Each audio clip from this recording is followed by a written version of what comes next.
درود همراهان عزیز صفحه شکار و شکارچی. با یک ویدیوی جدید از شکار در خدمت شما هستم. فراموش نکنید که از همین اول ویدیو لایک، کامنت و سابسکرایب رو انجام بدین تا از ویدیوهای بعدی هم بهره مند بشین. پس با من همراه باشید.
خب رسیدیم به مکان یا به شکارگاه خودمون. همونطور که میدونید ما الان توی فصل شکار هستیم و در این زمان بیشتر کبک‌ها در داخل باغ‌ها و اطراف چشمه‌ها هستن. به همین دلیل باید توجه کنیم وقتی که تیر میزنیم حتما پشت تیرمون رو نگاه کنیم تا تیرمون به کسی اصابت نکنه. در ادامه با من همراه باشید.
خب بچه‌ها مرسی که تا اینجای ویدیو با من همراه بودید. خیلی از عزیزان سوال داشتن که ما میخوایم PCP بگیریم، چه نوع PCP بگیریم.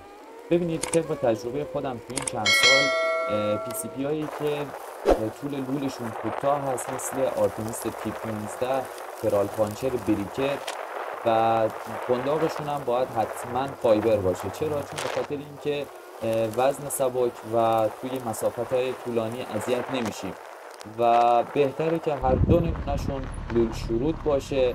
و نکته بعدی این که حتما از جایی که سلاح PCP رو تهیه میکنید باید برگه ترخیص و گمرکیش رو داشته باشین و ژول مجازش روی کارتش درج شده باشه. و نکته بعدی این که راجع به ساچمه است. ببینید دوستان، روی هر تفنگی یه نوع ساچمه میشینه. ساچمه ای که من استفاده میکنم روی تفنگ خودم ساچمه 22 گرین سرهرمی اگزکت است که هم برای نشونه گیری و هم برای شکار ازش استفاده میکنم و خیلی هم راضی هستم.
اولین کفک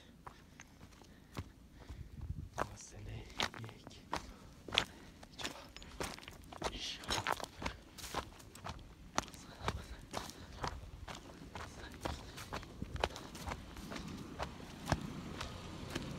متری، ولی اون فکر میکنم باشه 40-45 متر باشه.